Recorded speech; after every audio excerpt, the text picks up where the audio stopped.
Bismillahirrahmanirrahim warahmatullahi wabarakatuh. Alhamdulillah wassalatu wassalamu ala Rasulillah wa ala alihi wa ashabihi wa man tabi'ahum bi ihsanin ila yaumiddin, amma ba'd. Para jemaah sekalian rahimani wa rahimakumullah. Alhamdulillah, kita bersyukur kepada Allah Subhanahu wa taala karena pada kesempatan pagi hari ini kita diberikan taufik oleh Allah, diberikan kemudahan oleh Allah untuk mengkaji hadis-hadis Rasulullah sallallahu alaihi wasallam, yang mana kita membahas kitab Bulughul Maram dan sampai dalam pembahasan babul masajid, yaitu hukum-hukum seputar masjid. Dan telah kita baca hadis yang pertama dari pembahasan masjid, yaitu al-amru bi bina'il masajid wa tanzifiha, perintah untuk membangun masjid dan juga memperhatikan kebersihan masjid. Kemudian hadis yang berikutnya, hukmu bina'il masajid 'alal qubur, yaitu hukum membangun masjid di atas kuburan. Ini pun telah kita baca hadisnya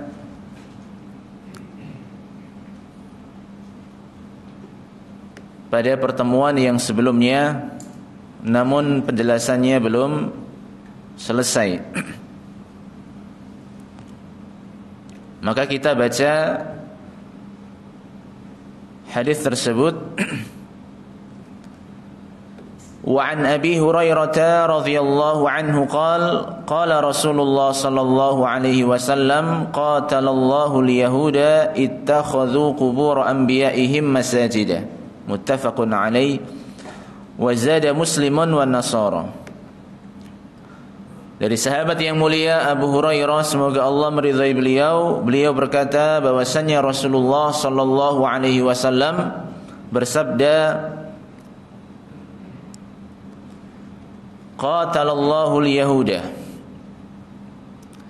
Allah memerangi orang-orang Yahudi, ittakhadhu qubur anbiya'ihim masajida, mereka menjadikan kuburan-kuburan nabi mereka masajidah, sebagai masjid.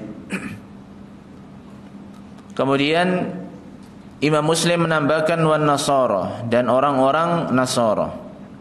Walahuma min hadithi Aisyah radhiyallahu anha, dan juga riwayat Imam Bukhari dan Muslim dari hadis Aisyah, kanu idza mata fihimur rajulus salih banaw ala qabrihi masjidan wa fihi ulaika syirarul khalqi. Hadis Aisyah menjelaskan bahwasannya dahulu mereka apabila ada orang soleh yang meninggal dari kalangan mereka, maka mereka membangun di atas kuburannya masjidah, yaitu masjid. Ulaika syirarul khalqi, mereka itu adalah seburuk-buruk manusia. Nah, hadis tersebut menjelaskan ala tahrimi bina'il masajid 'alal quburi. Hadis tersebut sebagai dalil yang menjelaskan diharamkannya membangun masjid di atas kuburan. Wa anna hadza min kaba'iriz dzunub, dan ini termasuk di antara dosa-dosa yang besar. Wa huwa min fi'li syiraril khalqi 'indallah, dan perbuatan tersebut adalah perbuatan seburuk-buruk manusia di sisi Allah. Wa huwa min amali al-yahudi wan nasara. Dan juga kalau kita melihat dalam hadis tersebut, bahwasanya perbuatan itu termasuk perbuatan orang-orang Yahudi dan orang-orang Nasara. Maka ini adalah larangan, ya, larangan dari Nabi kita Muhammad sallallahu alaihi wasallam agar jangan sampai kita menyerupai orang-orang Yahudi dan orang-orang Nasara. Wa hadza min hirsihi sallallahu alaihi wasallam ala ummatihi wa ib'adihim an jami'i wasail syirki wa asbabihi. Dan ini pun menunjukkan bagaimana Rasulullah itu sangat bersemangat untuk menjaga umatnya. Jangan sampai umatnya itu terjerumus ke dalam perbuatan-perbuatan syirik, sehingga wasilah-wasilah, perantara-perantara atau jalan-jalan yang menuju ke sana itu ditutup rapat oleh Rasulullah sallallahu alaihi wasallam agar umatnya itu selamat dari perkara-perkara atau perbuatan-perbuatan yang syirik. Maka ini bukti bahwasanya Nabi kita itu sangat sayang sekali kepada umatnya. Iya, sangat bersemangat sekali untuk menyelamatkan umatnya. Karena jangan sampai umatnya itu terjerumus ke dalam perbuatan-perbuatan yang menyekutukan Allah, yaitu perbuatan syirik.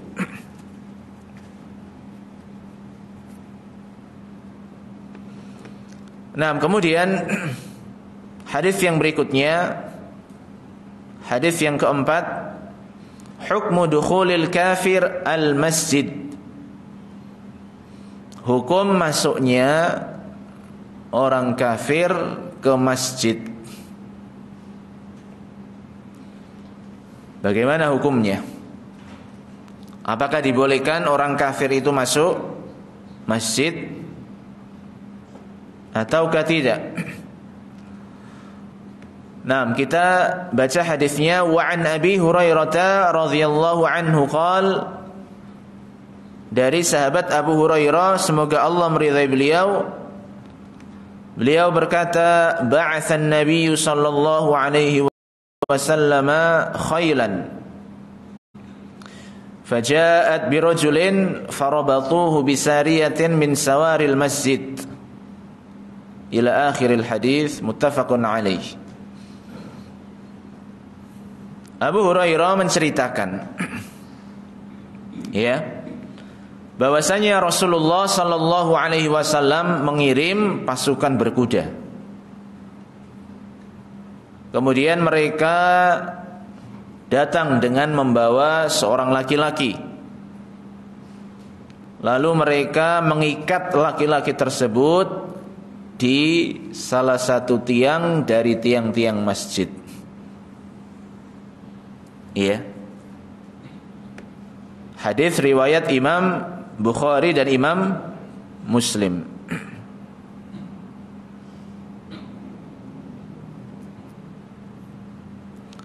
Nah, jadi bisa dipahami dalam hadis ini Nabi mengirim pasukan berkuda. Kemudian datang dengan membawa seorang laki-laki, artinya dia ditawan, tawanan, ya, dan dia orang kafir. Dan ternyata para sahabat ini mengikat tawanan tersebut di salah satu tiang masjid. Maka di antara penjelasan dan faedah dari hadis tersebut, al-hadis dalilun ala jawazi idkhalil kafir al-masjida. Hadis ini sebagai dalil yang menjelaskan bolehnya memasukkan orang kafir ke dalam masjid. Tapi nanti ada penjelasannya. Ini belum titik ini ya. Ini masih apa? Masih koma itu. Lianna Rasul sallallahu alaihi wasallam aqarra as-sahabata ala rabti Thumamah ibni Uthal fil masjid. Jadi hadis ini sebagai dalil yang menunjukkan bolehnya memasukkan orang kafir ke masjid, karena Rasulullah aqarra, menyetujui dan tidak mengingkari para sahabat yang mengikat Sumamah bin Utsal di dalam masjid, yang mana pada saat itu adalah sebagai tawanan orang kafir. Wa kana yamurru bihi thalathata ayyam wa yaqul ma 'indaka ya Sumamah. Dan dahulu Rasulullah sallallahu alaihi wasallam menghampirinya thalathata ayyam, selama 3 hari, dan berkata atau bertanya kepadanya, ma 'indaka ya Sumamah, apa yang kau miliki wahai Sumamah. Jadi ini diantara yang bisa diambil faedah dari hadis tersebut. Wa qayyadahu aktsarul ulama biquyudin. Namun di sini para ulama memberikan syarat-syarat. Ketika orang kafir itu dibolehkan untuk masuk ke masjid, itu ada syarat-syaratnya. Minha an yakuna dzalika li gharadin nafi'in. Yang mana syaratnya adalah harus ada tujuan yang memberikan manfaat. Li gharadin nafi'. Jadi bukan sekedar memasukkan orang kafir ke masjid tapi enggak ada tujuan yang jelas. Syaratnya apa tadi? Harus ada tujuan yang memberikan manfaat. Kasama'i Quran, seperti memperdengarkan ayat Al-Quran, ya. Au ilmin, au yurja islamuhu, atau diajari tentang agama Islam. Jadi bukan hanya masuk masjid kemudian tidak jelas kegiatannya apa, ya, tapi dibacakan ayat-ayat Al-Quran, diajarkan ilmu-ilmu agama. Au yurja islamuhu, atau dia masuk masjid itu dikarenakan ada tanda-tanda bahwa dia ini akan masuk ke dalam agama Islam, ya. Au yadkhul lil muhakamah, atau masuk masjid itu karena ada proses hukum yang harus diselesaikan. Ya, ada perkara-perkara hukum yang harus diselesaikan. Wa nahwi dzalika mimma yustafadu minal adillah. Dan hal-hal lainnya yang bisa diambil dari dalil-dalil.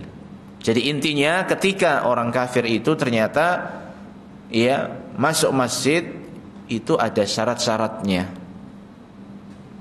Bukan boleh secara mutlak. Sehingga masuk masjid, keluar masjid itu seenaknya, tidak. Tapi ada syarat-syaratnya yang mana tujuannya itu memberikan manfaat bagi Islam, kaum muslimin, dan juga orang tersebut, ya. Wa minha an yakuna dzalika biiznil muslimin wa illa fala yajuzu dukhuluhu. Dan juga di antara syaratnya adalah dengan izin kaum muslimin, ya, dengan izin kaum muslimin. Jadi kaum muslimin mengizinkan untuk orang kafir ini masuk masjid. Maka di antara syaratnya adalah biiznil muslimin wa illa fala yajuzu dukhuluhu. Kalau tidak ada izin dari kaum muslimin, maka orang kafir tersebut tidak boleh masuk masjid. Jadi tadi ada syarat-syaratnya, ya. Jangan diambil yang tadi, yang pertama, boleh masuk masjid. Kemudian syarat-syaratnya lupa. Ya. Wa hadza qaulu ba'd asy-Syafi'iyyati wal Malikiyyati wal Hanabilati fi riwayatin hiyal madhhab. Maka ini adalah sebagian atau ini adalah pendapat sebagian dari para ulama mazhab Syafi'i, Maliki, Hambali. Ya. Namun yang perlu diperhatikan di sini, tatkala para ulama tersebut telah memberikan penjelasan bahwa orang kafir boleh masuk ke masjid dengan syarat-syarat yang telah ditetapkan, yang mana intinya tujuannya itu atau untuk tujuan yang memberikan manfaat dan dengan izin kaum muslimin, kecuali masuk Masjidil Haram. Karena mungkin dalam pikiran orang boleh masuk masjid, berarti semua masjid boleh. Namun di sini para ulama menjelaskan illa al-Masjidil Haram, kecuali Masjid Al-Haram. Ya, maka tidak boleh. Maka tidak boleh.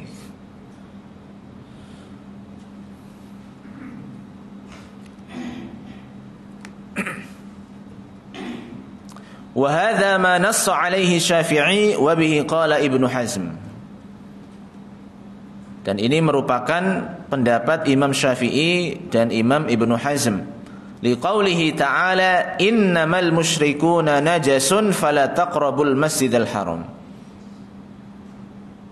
Sesungguhnya orang-orang musyrikin itu adalah najas. Ya. Najis, fala yaqrabul masjidal harama. Maka mereka tidak boleh mendekati Masjidil Haram. Nah, kemudian faedah yang berikutnya, idza kana dukhulul kafiril masjida muqayyadan bil maslahati aw bil hajati fa innahu yustafadu min dzalika annahu la yanbaghi an yatawalla al kuffaru ta'mir al masajidi aw wad'a mukhattatatin laha. Apabila orang kafir itu, ya, masuknya orang kafir ke masjid itu dengan syarat-syarat, yaitu harus ada maslahat dan harus ada hajah, yaitu keperluan hajat. Maka dari sini bisa dipahami jangan sampai memberikan kesempatan bagi orang-orang kafir untuk, yaitu ta'mirul masajid aw wad'i mukhattatatin laha. Baik itu mengelola masjid, ya ikut serta, atau menjadi arsitek dari masjid atau pembangunan masjid. Li'annahu yujad man yaqumu bidzalika minal muslimin. Karena dari kalangan orang-orang Islam itu sudah ada yang punya keahlian, yaitu menjadi arsitek bangunan masjid atau yang memakmurkan masjid, ta'mirul masajid. Wali'annal kuffar la yu'manuna minal ghish 'inda tasmimi mukhattatil masjid aw 'inda tanfidhihi.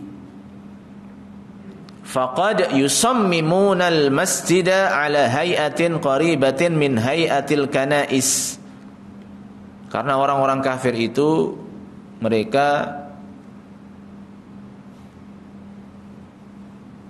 tidak aman dari yang namanya ghish, yaitu tipu daya. Ya, sehingga kadang kalau mereka dikasih kesempatan untuk menjadi arsitek bangunan masjid, mereka akan membuat, ya, yaitu bentuk masjid itu kadang qaribah min hayatil kanais, mendekati atau mirip dengan bentuk gereja. Iya. Makanya di sini li'annahum a'da'un li hadzal din wa ahlihi. Karena secara asal orang-orang kafir itu adalah musuh ya agama Islam dan juga kaum muslimin. Maka cukuplah bagi kita arsitek-arsitek yaitu orang-orang Islam. Iya, karena kadang pengen agak yang lebih futuristik, ya modern, sehingga apa? Mengambil arsitek orang-orang kufar. Ya, enggak usah aneh-aneh gitu ya. Karena yang lebih penting adalah menjaga agama. Ya, menjaga agama dan juga kaum muslimin. Maka ini perlu diperhatikan. Baik. Kemudian hadis yang berikutnya.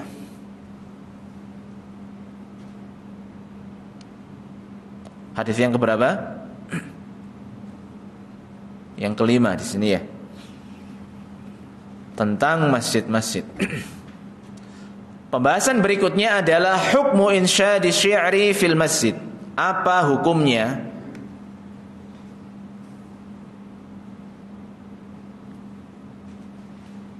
insyadu syi'ri? Insyadu syi'ri itu apa ya? Syair, bait-bait syair, membacakan gitu ya, membacakan bait-bait syair di masjid. Wa anhu radhiyallahu anhu anna Umar marra bi Hassan radhiyallahu anhu yunshidu fil masjid falahadha ilaihi faqala qad kuntu unshidu wa fihi man huwa khairun minka muttafaqun alaihi. Dan juga dari sahabat Abu Hurairah, semoga Allah meridai beliau, bahwasanya Umar radhiyallahu anhu, semoga Allah meridai beliau, marra bi Hassan, beliau yaitu siapa? Umar Ibn al-Khattab melewati sahabat Hassan. Dan Hassan ini adalah ahli dalam bersyair. Ya, jadi sahabat Umar melewati Hassan dalam keadaan yunshidu fil masjid, membaca syair di dalam masjid. Walahadha ilaihi, kemudian dia melihat. Ya, faqala qad kuntu unshidu wa fihi man huwa khairun minka. Ketika dilihat oleh Umar, maka Hasan mengatakan, dahulu aku pun pernah membacakan syair, dan pada saat itu ada orang yang lebih baik darimu. Yaitu siapa? Rasulullah sallallahu alaihi wasallam.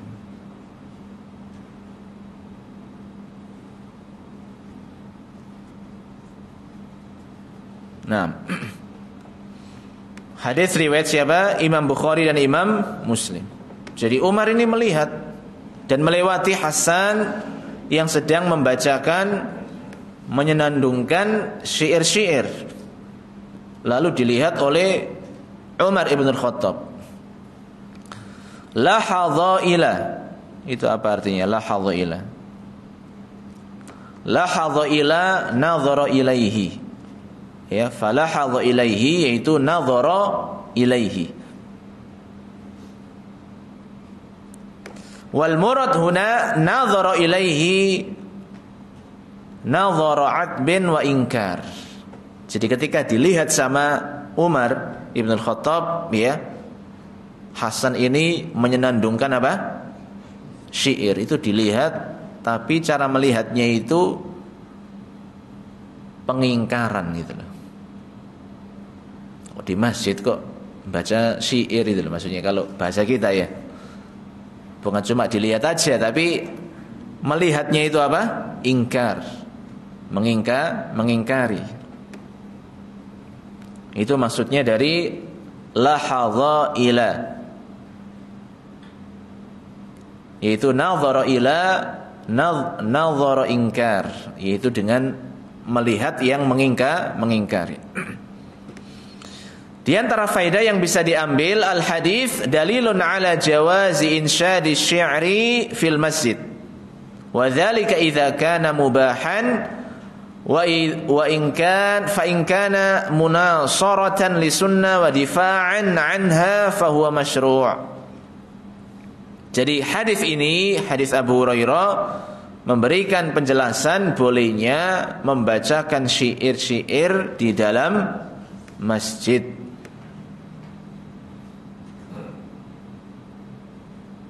Dengan syarat bait-bait syairnya itu adalah mubah, isinya itu yang dibolehkan, isinya enggak macam-macam gitu loh.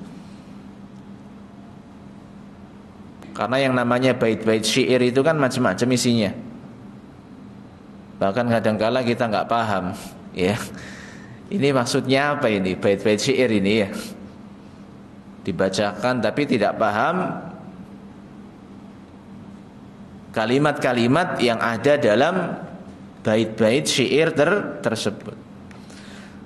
Maka boleh membacakan bait-bait syair dalam masjid apabila isinya itu tidak mengandung hal-hal yang menyalahi syariat. Artinya masih mubah, yaitu boleh.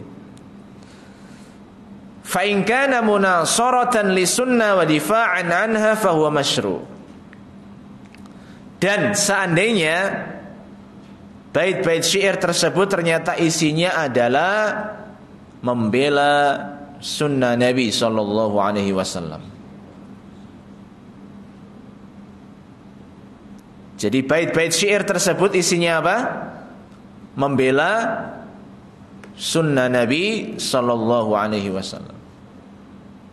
Maka itu menjadi masyru', sesuatu yang disyariatkan. Karena isinya apa tadi? Isinya adalah pembelaan terhadap sunnah Nabi sallallahu alaihi wasallam. Dan biasanya para ulama itu punya bait-bait syair yang panjang juga gitu ya, yang isinya itu adalah merupakan pembelaan terhadap sunnah Nabi sallallahu alaihi wasallam. Agar umat Islam itu berpegang teguh dengan sunnah Nabi, mengamalkan sunnah Nabi, mengikuti sunnah Nabi, berhukum dengan sunnah Nabi. Nah, ini masyru', artinya disyariatkan. Yaitu disyariatkan karena isinya itu sangat-sangat bagus, membela sunnah Nabi sallallahu alaihi wasallam. Fa in kana munasaratan li sunnati wa difa'an anha fa huwa masyru'un wa ilqa'uhu fil masjid mubah. Ya, maka boleh untuk disampaikan, dibacakan di masjid. Wa kadza idza kana syi'ru 'ilman nafi'an wa wa'dhan fa hadza jaizun fil masjid bal yuthabu 'alaihi qailuhu insyaallah wa kadza qari'uhu. Demikian pula kalau bait-bait syairnya itu berisikan ilmu yang bermanfaat dan juga nasihat-nasihat, mau'izah, maka ini pun boleh dibacakan di masjid.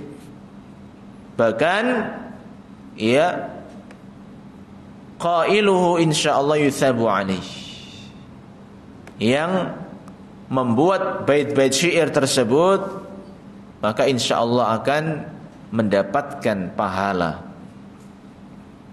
Karena isinya apa tadi bait-bait syairnya? Isinya adalah ilmu, ya, ataupun nasihat-nasihat. Maka tidak hanya yang membuat bait-bait syair tersebut yang mendapatkan pahala, namun juga wa kadza qari'uhu, yang membaca. Ya, karena dengan dibacanya bait-bait syair yang berisikan ilmu dan juga memberikan manfaat, maka ini yang membacakan berarti mengajak kepada ilmu, mengajak kepada kebaikan, maka dia pun mendapatkan pahala insyaallah. Makanya dalam ilmu hadis itu ada bait syairnya yang dinamakan nazam. Jadi kalau bait-bait syair yang isinya itu salah satu disiplin ilmu, maka dinamakan nazam atau manzumah. Dalam nahwu ada, ya. Dalam tauhid juga ada, akidah. Dalam hadis juga ada. Ya, banyak sekali para ulama itu menulis ilmu juga dalam bentuk bait-bait syair. Cuma ya kalau tidak paham bahasa Arab ya tidak akan bisa gitu loh ya. Karena kalau sudah bait syair itu sudah menggunakan bahasa-bahasa yang kadang bahasanya itu bahasa-bahasa syair, sehingga butuh kekuatan bahasa yang tinggi, ya. Sehingga biasanya ada syarahnya, para ulama mensyarah manzuma atau nazam, ya, yang ditulis oleh para ulama.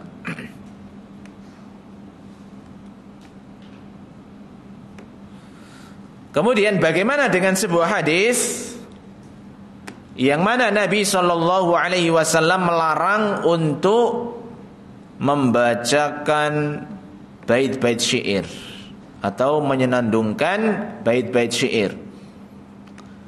Yaitu hadis Amr bin Shu'aib an abihi an jaddihi qala naha Rasulullah sallallahu alaihi wasallam an tunashad an tanashudil ash'ar fil masjid.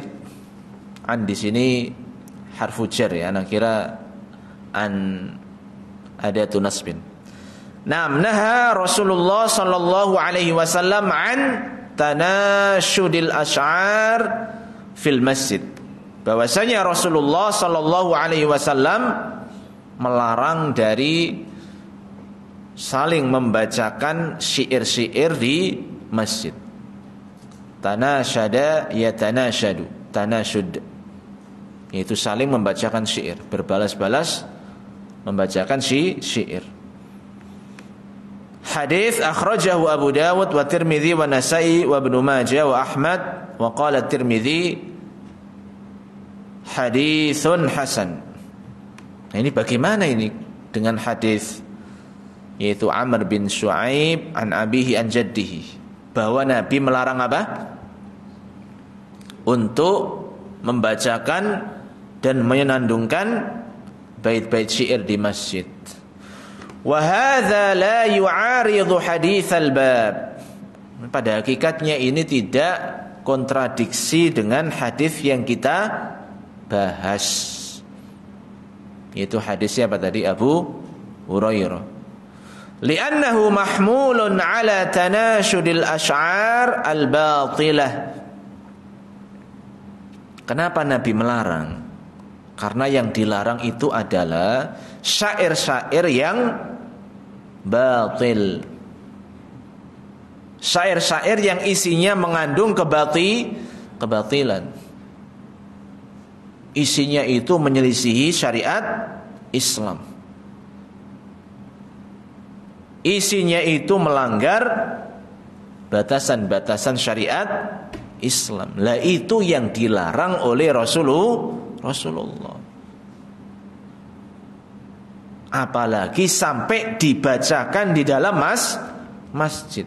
Wong isinya aja salah, isinya aja batil, isinya itu ya tidak sesuai dengan syariat Allah, kok malah dibacakan di masjid. Ya tentu akan dilarang.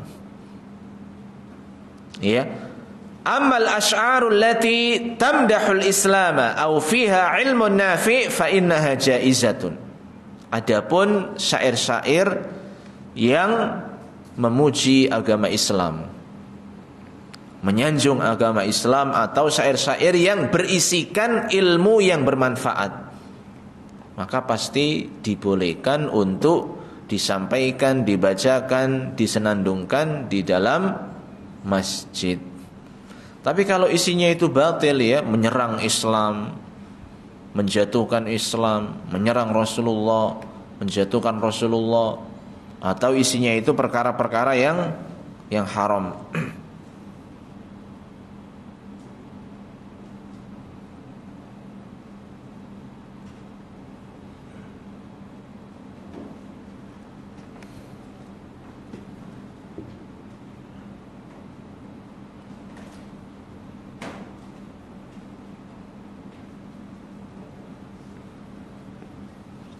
ya. Jadi yang dilarang apa tadi? Kalau syairnya itu berisikan hal-hal yang batil, yang melanggar syariat Allah, makanya harus dipahami. Ya, harus dipahami. Dzakara dzalika al-Baihaqi wal Qurtubi. Hal tersebut disampaikan oleh Imam Al-Baihaqi dan Imam Al-Qurtubi. Ghaira annahu yakrah tashaghula jama'atil masjidi bitanashudil ash'ar wal ikthar minhu hatta yakuna dzalika huwal ghalib ala amrihim.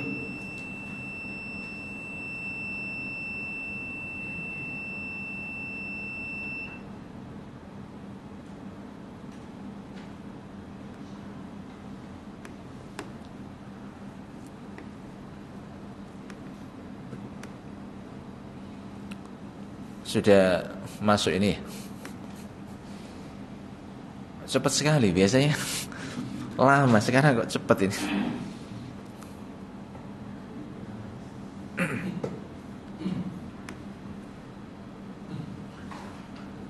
Taib. Jadi tadi yang dilarang adalah syair-syair yang melanggar agama.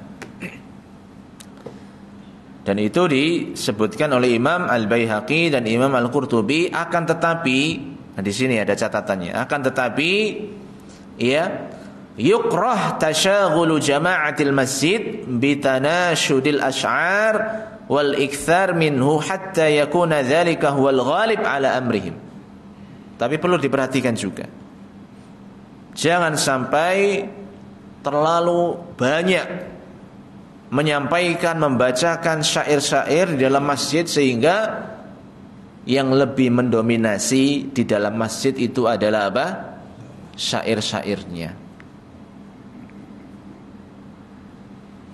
Wa dzalika li'annahu idza ukthira minhu yudhibu waqaral masjid wa tazulu hurmatuhu. Karena kalau sebuah masjid itu lebih dominan bait-bait syairnya, maka akan bisa menghilangkan kewibawaan masjid. Ya, masjid itu adalah dibangun sebagai tempat untuk ibadah.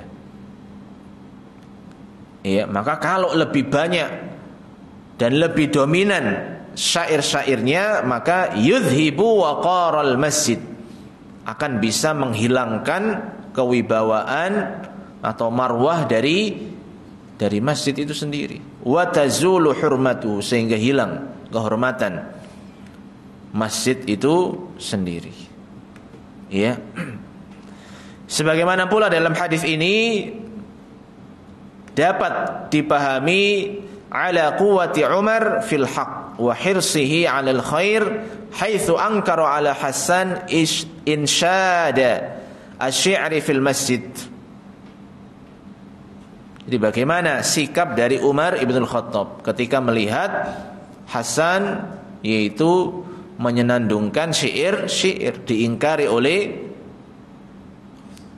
Umar ibn al-Khattab, karena beliau sangat bersemangat dalam kebaikan. Ini masjid ini gitu. Ya. Lakin lamma qalahu Hasan maqala kaffa anhu wa lam yakul syai'an. Namun tatkala Hasan itu menjelaskan bahwasanya dahulu aku pun pernah melakukan seperti ini, dan pada saat itu ada orang yang lebih baik darimu, yaitu Rasulullah sallallahu alaihi wasallam. Ya. Maka setelah dikasih tahu oleh Hasan apa sikap dari Umar ibn al-Khattab, beliau menerima. Kalau sudah dikasih dalil, ya sudah, kaffa anhu wa lam yakul syai'an, sudah enggak berkata-kata lain lagi, sudah diam, berhenti dan menerima apa yang disampaikan oleh Hasan, karena yang disampaikan itu adalah apa?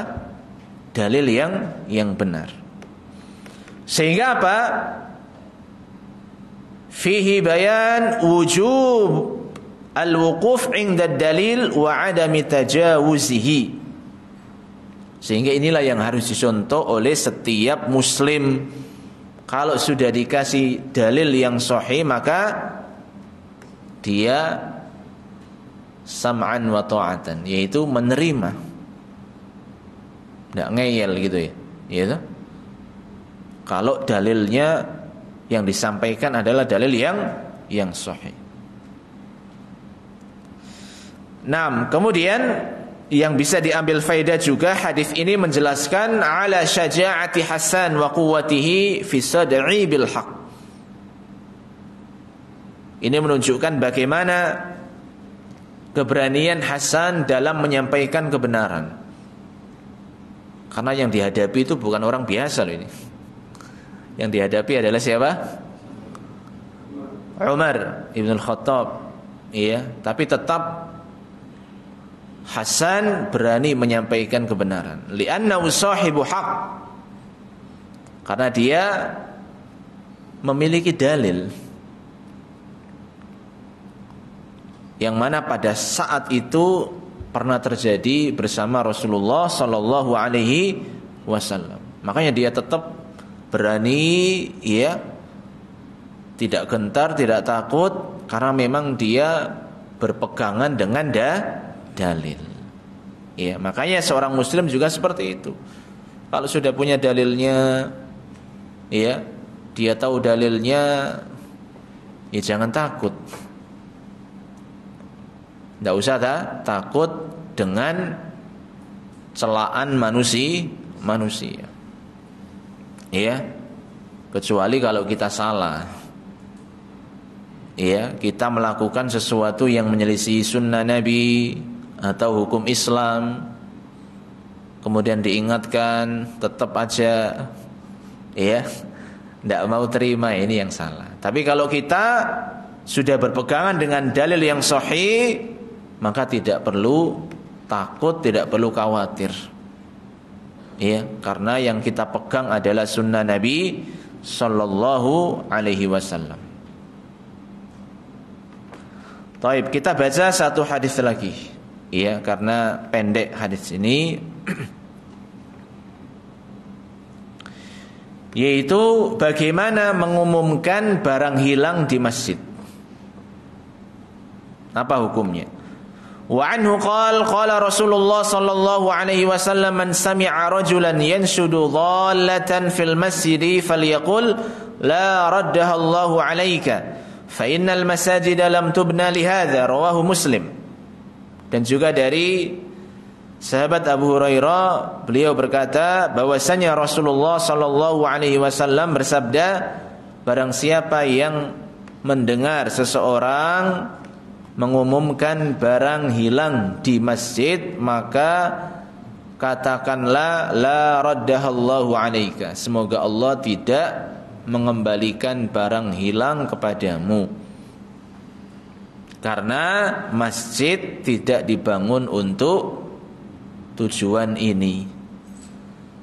Hadis riwayat Imam Muslim. Di sini ada kata dhallah, dhatnya panjang lalu lam ditasdid, Dhallah. Bukan kesesatan ya, bukan ya. Maksudnya di sini adalah kalau secara bahasa identik dengan al-hayawan. Sesuatu yang hilang tapi berupa apa? Berupa al-hayawan, yaitu hewan. Qala ahlul lugha ad-dhallatu la taqa'u illa 'alal hayawan. Jadi sebutan ad-dhallah itu adalah bagi hewan yang hilang. Amal amti'atu fatusamma luqatah wala tusamma dhallah. Akan tetapi kalau barang yang hilang itu dalam bahasa Arab dinamakan luqatah.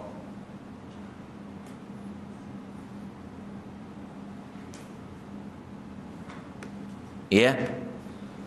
Jadi kalau barang hilang itu namanya apa? Luqatah. Tapi kalau hewan dinamakan apa? Dhallah. Berarti hadis ini gimana, Ustaz? Apakah hadis ini khusus untuk hewan saja yang hilang? Berarti kalau bukan hewan yang hilang boleh di masjid gitu dah? Iya, karena kan lafadznya kan dhallah, iya. Berarti hewan yang hilang. Kalau selain hewan, apakah boleh berarti? Enggak masuk dalam larangan ini. Maka di sini para ulama menjelaskan, fa inna hamla dhalah fihi 'ala al-ma'na al-a'am aula min takhsisiha bil hayawan. Ternyata kata dhalah di sini adalah dibawa kepada makna yang lebih umum. Bukan hanya khusus pada binatang atau hewan yang hilang, tapi umum, yaitu sesuatu yang hilang tidak boleh diumumkan di dalam masjid.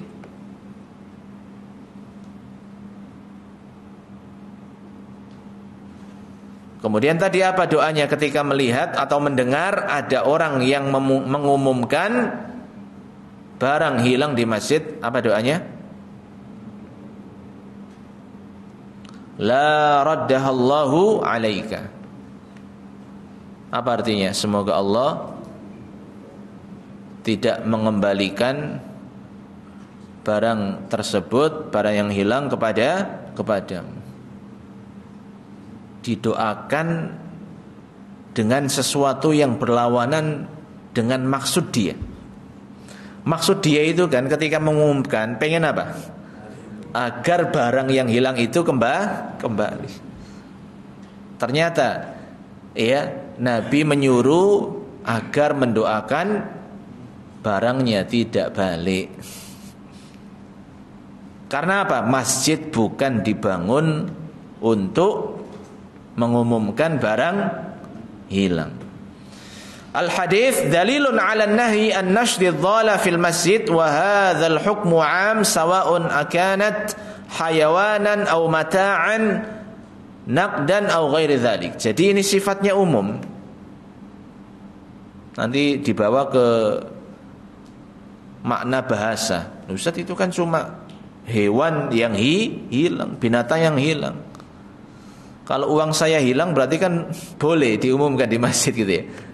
Nah, ini salah dalam memahami hadis ya. Wa anna man sami'a man yunshidu dhalatan fil masjid falyad'u 'alaihi jahran. Dan barang siapa yang mendengar ada orang mengumumkan barang hilang di masjid, maka doakanlah dengan suara yang jahar. La raddahallahu alaik. Wa hadza min babi ta'zir. Kenapa disampaikan, diucapkan dengan jahar? Kenapa? Ini sifatnya adalah ta'zir, untuk memperingatkan orang tersebut, ya, bahwasanya apa yang dia lakukan ini tidak boleh. dan dilarang oleh syariat sebagai ta'zir, li'annahu lamma tasahala wa ata bi amrin la yunasibul masjid uqiba bi an yud'a alaihi bi alla turadda dhalatuhu.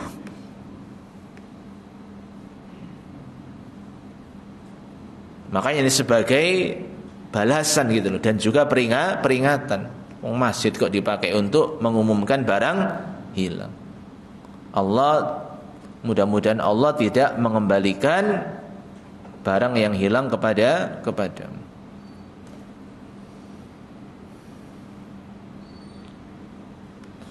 Fa in kharaja 'inda babil masjid fanashadaha jaza. Kecuali kalau orang yang mengumumkan ini dia keluar dari masjid. Kalau sudah keluar dari masjid maka boleh. Yang tidak boleh itu apabila diumumkan di dalam masjid. Tapi kalau sudah keluar dari daerah masjid, tempat masjid, maka jaza, yaitu boleh. Wallahu ta'ala a'lam.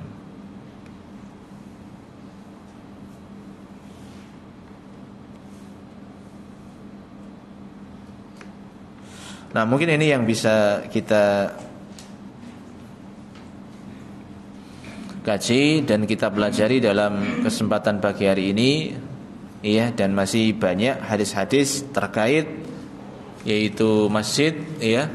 Demikian aku qouli hadza, wassalamualaikum warahmatullahi wabarakatuh.